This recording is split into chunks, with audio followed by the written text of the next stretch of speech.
Welcome to Empire Building, the podcast where we talk about building big businesses and even bigger lives. I'm your co-host, Seychelle Van Poole. I'm Wendy Papazan. I'm Sarah Reynolds. And I'm Via Williams. Today we're going to talk about maybe the thing stopping you from hiring somebody right now when you really need someone. And that is how to train people when you have the patience of an ant, which I'm not even sure I have the patience of an ant. So here's the thing. Here's a fun fact about Via, as I talk about myself in third person. So we take these like behavioral assessments, and literally the one thing that rules my life, and it's the number one driver of how I act, is my impatience. My impatience is in the top 0.0001% of the population. So I'm a nightmare. Like, ladies, I am a nightmare. Like, when I'm training someone, I'm physically like biting my mouth. It's hard. It is hard to bring somebody up alongside you. And you're like, how do I dump my entire contents of my brain into your brain? And can I do that Well, today? you just also forget. Please. You forget all the things that you learned along the way. Yeah. You don't know what you don't know. Yes. Exactly.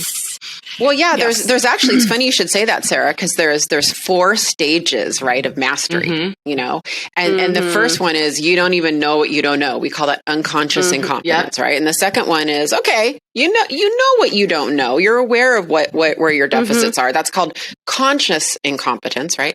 And then the third one is, I know what I know. I'm in it. I'm still kind of, focused consciously on the tasks and whatever.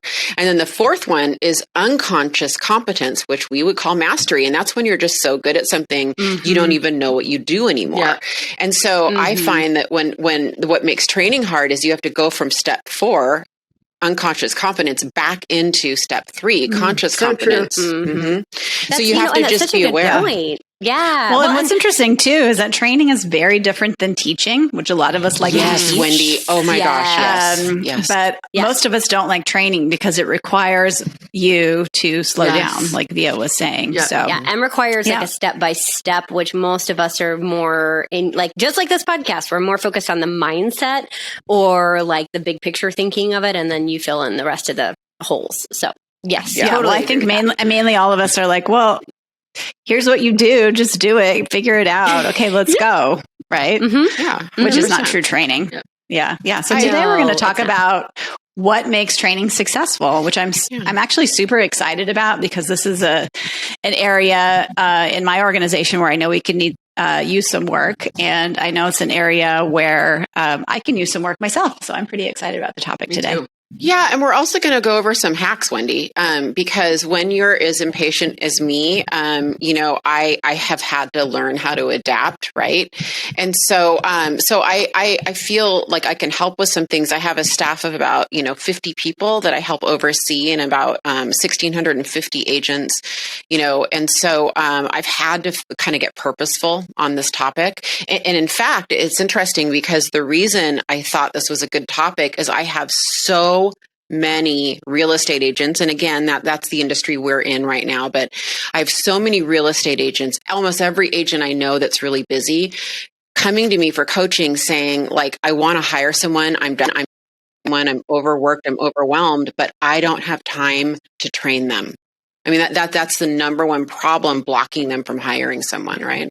So ladies, here's a couple things that I think we can kind of use to jump into this from a mindset perspective, right? And that is, and this is an affirmation that I'm saying to myself, right? Training is a process, not an event. Yes. So I always, right? Story of my life. Good self-talk. Good self-talk. Via process. So I'm like doing the Zen moves with my hand, if you could see me, like the but I'm already feeling like the stress and the impatience just talking about it. But so what I mean by that is, like, it's not like 2 hours, boom, baby, we're done. It's like this whole process, and depending on what the role is, if it's an ops role or an admin role or whatever it is, I think it's important to lead this off with that mindset. And just to be clear, Via, what that means is many of us think we spend 2 hours with someone and we're like, train them, check. Okay. And then they come, 2 hours later with the question, and we're like, I just went over that with you, right? And then I just told you that. Didn't you get that the first time? I didn't ask you to do it at all. Yeah, I mastered it. Are you seeing inside my brain right now? You just totally went inside my brain. Yes. Because to be clear, although you may be the queen of impatience, Via, I would guess that all four of us are quite impatient. Oh, I would guess we are not just us four, Wendy. I would guess half of our listeners are nodding their heads right now. If not more. Yes. Okay, so guys, let's jump into the meat of it here. What makes training successful? Yeah. So I think that for me, and again, you guys feel free to poke holes, jump in here. But for me, I've seen a lot of people talk about this, right? I've read articles, listened to podcasts. And I think that for me, a fundamental DHB on this, deeply held belief is that this has to work and be effective. It has to be structured, Wendy, for the organization, not each individual hire, because they need to fold it into your organizational way of training, not vice versa. I'm not saying it can't be adapted, and I'm not saying we don't pay attention, but you guys, if you're building a business, do a training program, whatever that looks like, that works for your business. Hire people who can adapt to that. Don't adapt to every single individual hire. That's not scalable. That's going to drive you insane, right? Well, and have some confidence. That's something confidence around what makes your organization work, because it's going to be different. If you go into each of our organizations, it's what makes our organizations work and successful are going to be different things. And so have confidence when you're training that, hey, you know what you're doing and what works within your system and within your model. Yes. And it really doesn't matter what works in others. I know that sounds weird, but it doesn't matter what works in others. Have confidence in terms of what works in your organization. Yeah. Well, I think the better you get the training down into a system. And I would say, that all of us are working hard on that. And that's a continual evolution. But the better you get that down, that really becomes your secret sauce for how quickly you launch people into success. And so if you really want people to get up and running quickly, it's going to be the quality and intensity you put into systemizing your training that will actually see the back end results on that. True.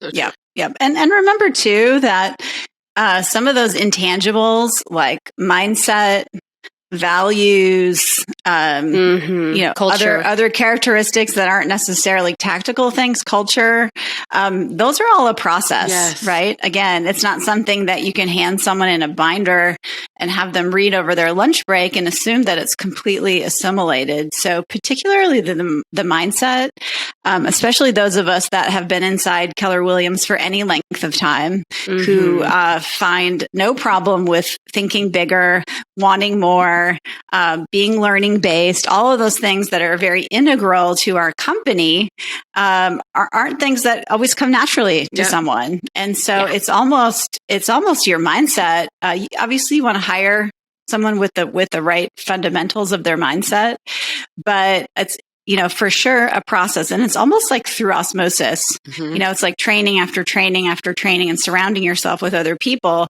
People's mindset is going to get in the right place. And we take that for granted, I think, especially for those of us that have been here for any length of time. We also we underestimate it. Like 100%. Like, for example, just what's going on in my world is our main DC Metro team conversion on appointments is like double the conversion of our locations. And for some reason, I totally underestimated that my DC Metro agents have been in our training and system for 8 years. 8 years, right? Yeah. And then you have a new team come in that's learning it from scratch. And it's like, shame on me for thinking that like those 8 years meant nothing, right? And like the new team should be right up on par with like the team that's been there 8 years. And so like, just it takes time, and we for sure take it for granted. Any training we've had, we take it for granted, and we need to make sure that we don't sort of impose that on the people we're training, is that they're starting at square one. Just like when we started at square one and what we didn't know. And so have grace. Yeah. And Let's move into some tactics on that, Sarah. I just think it's important that we get specific. So a couple, and then just jump in, ladies. A couple of things that I think are really important. Don't forget soft skills and hard skills. So, some people just make the mistake of training on the programs and whatever. Don't forget to let people observe you. Don't forget to let people hear you on the phone. I put new agents as an example on speakerphone so they can hear how I talk to, clients, not just the sort of the contract hard skill of it, but what does that sound like? And then what I try to do is go back into conscious competence and talk them through, hey, while this is fresh, this is why I said what I said. In the future, when you hear this, it's a trigger to say this, and whatever. The other thing I recommend on tactics is that you work backwards and you say, okay, what are the big, what's the top 20% of their role? Because remember, if you've listened to our other episodes, you have spent the upfront time on clarity. So you have clarity of the role, you have clarity of what they're accountable to, work backwards, right? And then do milestones. So if you want them to completely, own your database as an example, right? First step would be they have to learn your tech, your CRM, right? Second step is they would have to learn content and what they're sending out or, whatever your steps are, and then back into those milestones. I think for me, what I found, Via, and I love that, is the first step is actually explaining why. Like why is the CRM important? Love that. Like do big picture and then you dive into then go small. Very small. So smart. Very, very small. But when they understand the why, they're listening so much more. And before we would go small right away and then they didn't understand the end result. And then that would come back as feedback. That's right. Of like, if I would have known that from the beginning, I would have understood what we were working towards. Yep. And so sort of start with the end in mind, explain that to them, explain why this is important, and then go really small in terms of the explaining. I would also say, in addition to explaining the big why behind that, we also set the stage for what a top performer looks like as a part of their 20%. And so we set their training then to train them aggressively towards being the top performer right away. So instead of baby stepping it up, we step it big and then can scale it back if we have to, but we actually set it really big. The other thing that we do is we call it the I do, we do, you do. And that's what Via was talking about and moving through the 4 stages, but that's what we call it. And so when we're in the middle of training, it's that I'm going to do it with you by my side, but I'm going to do it. Then we are going to do it and we'll co-train on this. And then you're going to do it and teach me because a lot of times the best way to learn is to teach. And so we use a lot of that I do, we do, you do. I love that. Yeah, I love that. And then we just want to make sure that we've hired the right person for the right job. I know that sounds basic, right? But if we're hiring someone who has to be on the phone all day, they have to be comfortable being on the phone. They probably should like being on the phone all day, So really getting that right person and getting the right training and having them be in the right seat on the bus. So another tactical thing, and I know it's sort of feels like we're going all over the place here, but honestly, these are like really practical things that you can put into place.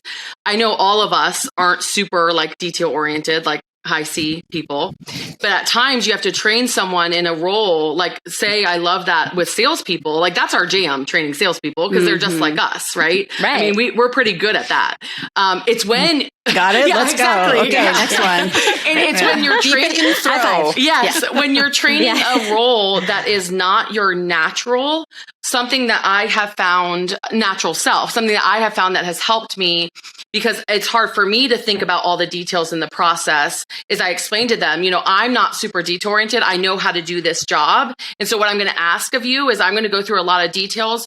Please write everything down. Also write the questions down. And we're going to circle back. I'm going to give you 30 minutes to an hour at the end for me to go over questions. Because what I found is when you're training something on a very detail oriented job, when you're not detail oriented, their questions sometimes can interrupt you to where you're having a hard time training them. And so it works the way you say it works. So take control when you're training them in terms of this is how it's going to work. You're going to write things down as I say them. You're going to write the questions down and then we're going to circle back and answer your questions. So then that way you're not all over the place because for us that aren't detailed, that can really distract us. Okay. I just want to emphasize something you just said really quick. You said it works the way you say it's going to work. Yes. I just that was a nugget, and I just felt like I had to point that out. Sorry, Say, go ahead. Yeah. Is that the first time I've said that? No, that's great. On the podcast? It's the first time I heard it. I'm first time I ever heard I that. say it about 5 times a day around. I wrote that goal down. Awesome. Gold nugget. The other thing, this is almost like the anti-training, but I'm going to say it, which is this is going to be good. There are some times when you don't actually know how to do the job that you're hiring someone to 100%. Do. And I want to give all of you permission to go find an expert that's doing that really well and hire that person to train your person. We had to do that with inside sales. I'm not an inside salesperson. That is not my natural gift. But you know what? We needed someone, and we needed an amazing person to train them, like Anna, who did an incredible job training our ISA. So don't be afraid to spend money on the right person to train your right hire to succeed. Yeah, especially when you're getting your organization up and running. And one of the gifts that I got was my first director of operations. She was actually my first assistant who turned into a director of operations. She had a love for training and a love for teaching. And so she really helped me a lot at the beginning with training people. And so, that's not always something you're necessarily looking for in your first assistant or your first operations director. But I mean, if they have it or if they like it, that's a really nice bonus because it'll help your organization grow faster. Yeah. Okay. So I want to move into another hack and tactic that I use a lot. And I'm going to start it with a hactic. Hactic. Oh, you are so good. Wendy, the wordsmith strikes again. Wendy. Gosh, I miss you, ladies. Can we just spend every day together? So good. I'm going to go buy that URL. Yeah, you need to. Because are you literally doing it now? Look up. I'm talking. Oh my gosh, were you literally I'm listening. No, she was trying to buy it. I just wrote hactic. I wrote hactic.com. I'm not going to buy it while I'm recording the podcast. Oh, I have a story. I literally have bought URLs. I'm not that impatient. Zooms that I'm presenting on when an idea comes. I'm that person. Okay. Anyway, here's my hack. And it starts with a story. I was getting overwhelmed story in my life. I pile on a little much. And I finally was to my business partner, I'm like, Ben, I need an assistant. We've got to carve budget for an assistant or I'm going to go cray and bring everyone down with me. Right. So he's like, yeah, I think everyone's noticing you need an assistant. So he goes, okay, here's the deal. We can carve budget. We can figure it out. You have to promise me one thing. I'm trying to say this without laughing because if you know me really well, he goes, okay, you can't abandon them. You have to promise you will let them follow you around. I know you. You're not going to sit down and train. They have to follow you around for a minimum of 30 days everywhere you go. Yeah, that's the deal. Every non-confidential meeting, conversation, everything. Promise me, and then you get your assistant. So that's what I did, and it changed the way I tell my people to train. It changed everything because I was able to do what I do anyway, and not really go back that many steps. Right? Not really. I didn't stop moving the needle forward, but I was able to. They would hear me just like we talked about soft skills. They would go off on their own and do hard skill training. Right? All the tutorials and all that. But what it did is it enabled me to break it down like we talked about earlier and say, hey, Sarah, did you notice I said this? This is why. And Seychelle, by the way, how you're training on our CRM right now? Do you understand how important it is that they get the messages now that you've spent a day in this office with me? Do you get it now? You get the ramifications of them not getting that email. And you can kind of tie it back, Sarah, to your point about knowing the why, right? Yeah. Mm-hmm. And then, the part of this is every time I do something now, I've done this for years and years. I got this from Abe Shreve, from a former coach I had, Abe Shreve, I started a video library back in 2015. And because here's the deal, guys, if you don't have someone helping you, you're probably doing it anyway. Most of the time, not always. This is a position that's helping you leverage what you're doing already. It's not necessarily all new stuff, right? Someone's doing it. So don't forget that you can screen capture, with audio, anything you're doing on your computer, and you can record that and talk through it. Yeah. And I could give you 25 examples in real estate, how to do a CMA, a pricing analysis, how to input something into the MLS PLS, whatever it is, you can record it and talk out loud. Oh, you know what? I always miss this one. Don't miss this one. This is a really easy box to miss. And this is what it means. And all of a sudden over time, you've got this video library of things that you were doing anyway. Yeah, I think that's so smart, Via, because I think a lot of people, especially when they're looking to move from E to P in terms of just being a solopreneur to really building a business, this idea of like having to train someone and I don't have systems and I got to get my systems in order is really a huge mindset block. But the good advice that I got at the beginning is you just need to hire someone who's good at creating systems for you. And all they need to do is follow you around. And then I would take it a step further. Either they're doing the video, they're the one doing the videos, right? They're the one that are actually doing it.